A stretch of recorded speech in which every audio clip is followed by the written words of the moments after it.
প্রথমেই সবার আগে যার নাম আসে মারিয়াম, যার আলোচনা কোরআনের পৃষ্ঠায় পৃষ্ঠায় পাড়ায় পাড়ায় সুরায় সুরায় রয়েছে, বিভিন্ন জায়গায় জায়গায় আল্লাহ তাআলা করেছেন। সেই মারিয়াম তিনি হলেন গোটা পৃথিবীর কিয়ামত পর্যন্ত আগত আমাদের সকল মা বোনদের জন্য সবচেয়ে উজ্জ্বল উদাহরণ, সবচেয়ে উজ্জ্বল দৃষ্টান্তগুলোর একটি।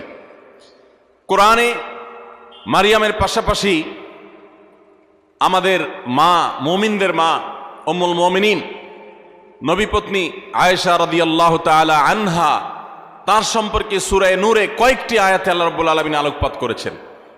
আমরা অনেকে জেনে থাকব আয়েশা রাদিয়াল্লাহু তাআলা আনহার চরিত্রে কালিমা লেপনের অপচেষ্টা এবং ঘৃণ্য কর্ম করেছিল মুনাফিকরা।